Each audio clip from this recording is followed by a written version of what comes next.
Party সম্পাদকের বক্তব্যের মাধ্যমে। না, আমি যেটা বলছিলাম যে দলের ভোট ভাঙিয়ে নেওয়ার যে তারা অপচেষ্টা বা যাই বলছেন আপনি, তারা যে চিন্তাটা করছে সেটা কতটুকু তারা সফল হতে পারে বা আমি তো বললাম আমার বক্তব্যে, সেটা কোনোদিনও সফল হবে না। 1993-তে একবার ইনডাইরেক্টলি অন্যভাবে এসছে, দিল্লিকে ব্যবহার করে। এখন আর দিল্লিতে ব্যবহার করার কোনো স্কোপ নেই। এখন চাইছে ভোট কাটাকাটি করে করতে, কিন্তু কোনো অবস্থাতেই সেটা হবে না। কারণ ইতিমধ্যে মানুষ আমাদের মুখ্যমন্ত্রীর নেতৃত্বে, বিজেপি সরকারের নেতৃত্বে আমাদের যে উন্নয়ন চলছে, বা আমাদের যে একটা পার্টি উইথ এ ডিফারেন্স বা অ্যাডমিনিস্ট্রেশন উইথ এ ডিফারেন্স, ওই জিনিসটা আমরা বোঝাতে মানুষের কাছে সক্ষম হয়েছি। প্রতিটা ক্ষেত্রে দলবাজির ঊর্ধ্বে উঠে প্রশাসন আমরা পরিচালনা করছি, প্রতিটি ক্ষেত্রে। বলুন চাকরির ক্ষেত্রে, সাংবাদিক বৈঠকে উনি বলছেন গতকাল টিএসআর এর চাকরি হয়েছে, দুর্নীতি হয়েছে, অনিয়ম হয়েছে। যদি আপনারা সাংবাদিক বন্ধুরা, যদি টিএসআর এর চাকরিতে দুর্নীতি হতো, কমিউনিস্ট পার্টির ঘরের লোকরা কি করে চাকরি পায়? একটা টেরা ছেলেও চাকরি পেয়েছে, সেটা ইন্টারভিউর মাধ্যমে পেয়েছে। টেরা ছেলে পেয়েছে কিনা আমার কাছে আসেনি, বা স্বরাষ্ট্র দপ্তরের কাছে আসেনি, কিন্তু যদি পেয়ে থাকে নিশ্চয়ই তার ফিজিক্যাল প্যারামিটার বা সেগুলি স্বরাষ্ট্র দপ্তর দেখেছে, পরীক্ষার মাধ্যমে যেহেতু চাকরি হয়েছে। মানে এরকম আমি আপনাকে বলি, আপনি যখন টিএসআর বা পুলিশে চাকরি দেবেন, আপনার একটা মাপকাঠি রয়েছে যে আপনার হাইট এত হতে হবে, আমার চেস্টের এত সাইজ হতে হবে, আমার ওয়েট এত হতে হবে। কিন্তু আপনি যখন টিপিএসসিতে ফেস করে টিপিএস দেবেন, মানে টিসিএস টিপিএস দেবেন, আপনার হাইট যতটুকুই হোক, আপনি যদি কোয়ালিফাই করেন, আপনি টিপিএস কিন্তু পাবেন। মিনিমাম মেডিকেল মতো একটা নিতে হবে। মিনিমাম মেডিকেল সে কোয়ালিফাই করেছে, তবেই তো সেটা পেয়েছে। তবে সেটা আপনি যদি এটা বলেন, তবে ট্রান্সপারেন্সি নিয়ে আপনি প্রশ্ন তুলছেন, তবে কোর্ট রয়েছে। ট্রান্সপারেন্সি নিয়ে কারো তো হিম্মত হয়নি চ্যালেঞ্জ করতে। আপনারা একটা সাংবাদিক বন্ধুরা বলুন, তবে কমিউনিস্ট পার্টির ঘরের ছেলেরা কি করে চাকরি পেল? আমাদের ঘরের ছেলেরাও তো তাতে সেখানে ক্ষোভ প্রকাশ করেছে যে কমিউনিস্ট পার্টির ছেলে পেয়েছে। সেই জিনিসগুলো শুধু মানে সমালোচনা করার জন্য নয়, বলছে অনিয়ম হয়েছে। আসলে ঠান্ডা করে বসে এসি রুমের মধ্যে বসে কথা বলতে অনেক সুবিধা। ওনাদের সময় তো আমরা দেখেছি কি ধরনের চাকরি দিয়েছেন। অর্থের বিনিময়ে নেতা মন্ত্রীদের কাছের লোককে চাকরি প্রদান করা হয়েছে।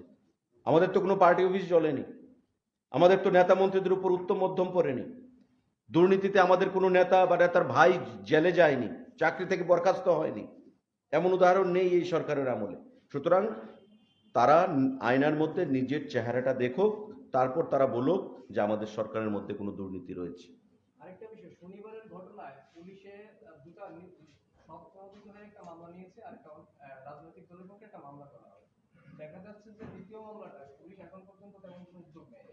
এই বিষয়ে কি বলবেন, পুলিশের ভূমিকা নিয়ে? পুলিশ উদ্যোগ নেবে ইনভেস্টিগেশনের মাধ্যমে। সমস্ত কিছু ঘটনা পুলিশের সামনেই হয়েছে। তো পুলিশ যতক্ষণ না নিজেকে স্যাটিসফাই করতে পারবে ইনভেস্টিগেশনের মাধ্যমে, নিশ্চয়ই পুলিশ কেন ব্যবস্থা গ্রহণ করবে? যাই ব্যবস্থা গ্রহণ করবে ইনভেস্টিগেশন করে ব্যবস্থা গ্রহণ করতে হবে। সমস্ত ঘটনা তো পুলিশের সামনে, মামলা করলেই তো হবে না, তাকে স্ট্যান্ড করাতে হবে, সাবস্টেন্সিয়েট করতে হবে। তো সমস্ত ঘটনা পুলিশের সামনে, পুলিশকে নতুন করে বলতে হবে না কিছু। কে পেট্রোল বোমা মেরেছে, কে ইট পাক্কেল মেরেছে, সমস্ত কিছু পুলিশের সামনেই হয়েছে। আজকে ধর্মনগরের দুইটা সভা একসঙ্গে, একটা হচ্ছে কংগ্রেসের আর একটা হচ্ছে আপনাদের বিজেপি দলের সভা। তো সেখানে দুইটা সভা একসঙ্গে একদিনে একই এলাকায় কি রকম ভাবে পারমিশন পাওয়া গেছে? সেটা পুলিশ দেখবে, ডিস্ট্রিক্ট পুলিশ রয়েছে, আমি ঠিক জানি না। আমি সোশ্যাল মিডিয়ায় দেখেছি আপনার মতোই। নিশ্চয়ই বিজেপি দলের আগে থেকে কর্মসূচি ছিল। এখন নির্বাচনী সময় বা আগামী দিনে নির্বাচন, সামনে যুবরাজনগরের উপনির্বাচন, ধর্মনগর মহকুমার মধ্যেই যুবরাজনগর, তো সেখানে নির্বাচনী কর্মসূচি থাকতেই পারে আমাদের। তো অন্যায় কিছু রয়েছে? পরপর দুইটা ঘটনার পর একই জায়গাতে দুইটা দলের দুইটা সভা, সেটা কি করে হয়? আমি তো বললাম তো, এখন সেদিন যে কামারপুকুর পার সভা হয়েছে, পুলিশের তো সেখানে পারমিশন ছিল না, তারপরেও তো তারা জোর করে সভা করেছে। এখন তো তারা চাইছে প্রভোকেশন করে সেখানে ঝগড়া করতে বা নির্বাচনী সন্ত্রাস করতে। This is their political aims and objects, to unrest the state. এটাই হচ্ছে তাদের উদ্দেশ্য। এখন আমার কারোর উদ্দেশ্য কি সেটা তো আমরা জানি না। তো আমাদের কর্মসূচি যে ধারায় চলছে সেভাবে চলবে। পুলিশ বিবেচনা করবে বা প্রশাসন বিবেচনা করবে কার পারমিশন রয়েছে কার নেই। এখন জোর করে যদি কেউ কর্মসূচি করতে চায় উইদাউট পারমিশন, তবে we are not held responsible.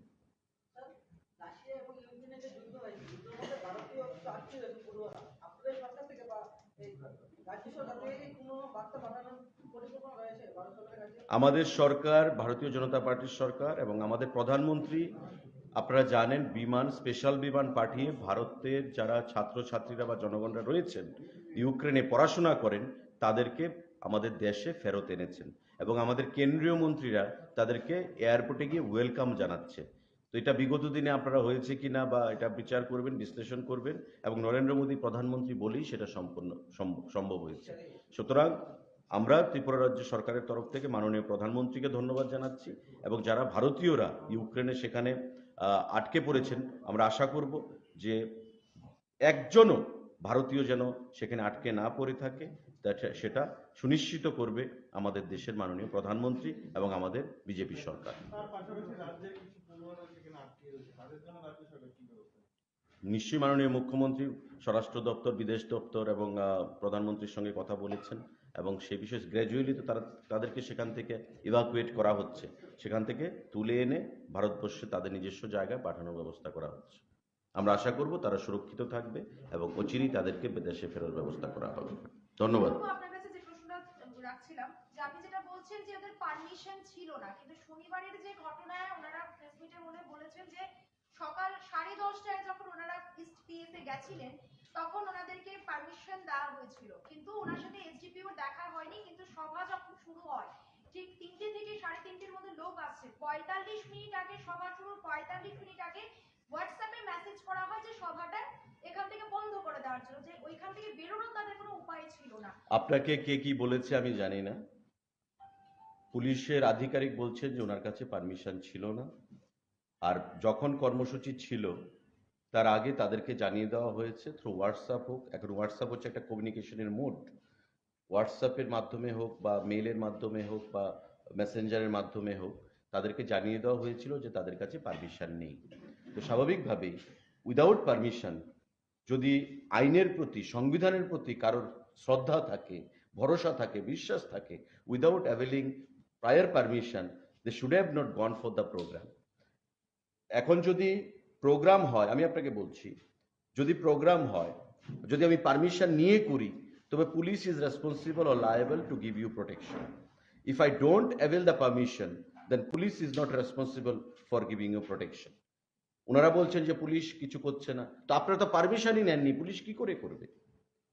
আপনারা পারমিশন নেননি। ওনারা যেটা বলছে যে পারমিশন ছিল সেটা নয়, ইন্টিমেশন দেওয়া যে আমি প্রোগ্রাম করছি চিঠির মাধ্যমে, ইন্টিমেশন দেওয়া আর পারমিশন দেওয়া এক নয়।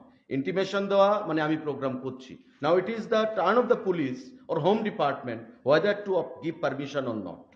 আপনারা আমাকে অ্যাপ্লাই করেছেন, আমি আপনাকে অ্যালাউ করবো কিনা এটা পুলিশ বিচার করবে। সেটা পুলিশ করেছে এবং বলেছে যে আমরা পারমিশন দিচ্ছি না, তারপরেও তারা প্রোগ্রাম করেছে। সেই ক্ষেত্রে তো তাদের আরো একটা অভিযোগ রয়েছে যে এই ঘটনার পরপরই আপনাদের মিছিলকে সব দেওয়া হলো পারমিশন, ওদেরকে কেন দেওয়া হলো না এই বিষয়টা? না না না না না না, আপনারা গুলিয়ে নিচ্ছেন।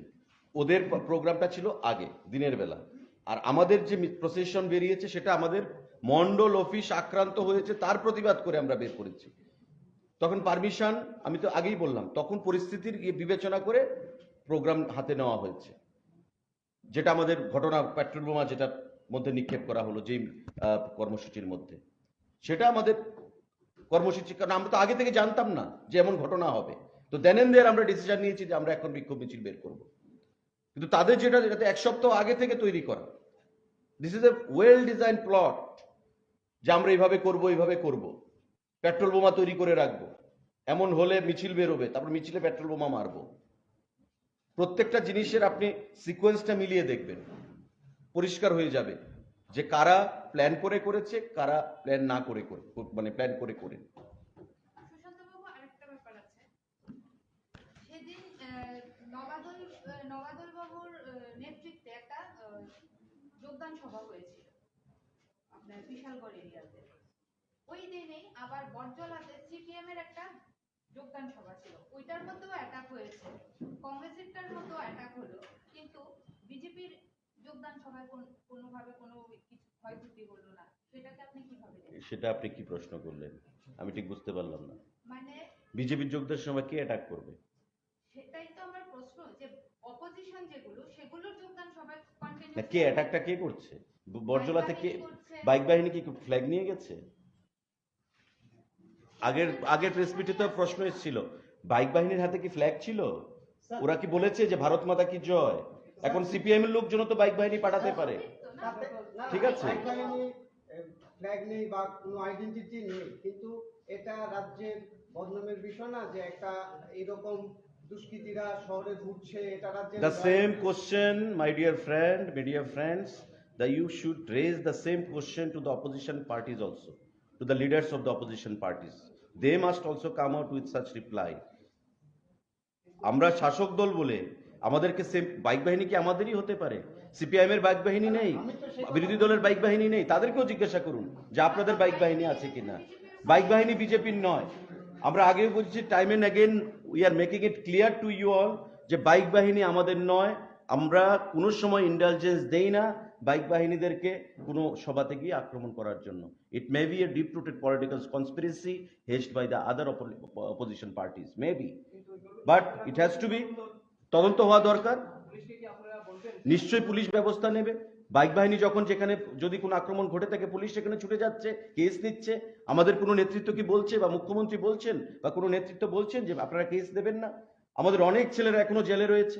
আপনারা গিয়ে দেখুন, 18 সালে ক্ষমতায় আসার পর থেকে অনেক ছেলেরা ওই বিরোধী দলের থেকে সেখানে কেস করা হয়েছে, অনেক ছেলে জেলে গেছে, এখনো ট্রায়াল চলছে, এমন অনেক কেস রয়েছে। তো সেগুলোকে আপনারা চোখে আঙুল দিয়ে প্রমাণ করে না যে আমাদের যে পুলিশের কাজে কোনো আমরা হস্তক্ষেপ করি না, সেগুলো তো প্রমাণ করে। সেগুলোকে একটু হাইলাইট করার চেষ্টা করুন। স্যার 18 সালের নির্বাচনের পর থেকে বাইক বাহিনীর তাণ্ডব গোটা রাজ্যে বর্তমান সময় পর্যন্ত চলছে। সরকারে তো আপনারা রয়েছেন, আপনারা কেন কড়া পদক্ষেপ নিচ্ছেন না? আমার রিপ্লাই আমি দিয়ে দিয়েছি এক্ষণে বাইক বাহিনী নিয়ে। No more answer please. Bike বাহিনী নিয়ে এক্ষুনি আমি রিপ্লাই দিয়ে দিয়েছি। You are asking the same question too again. Thank you.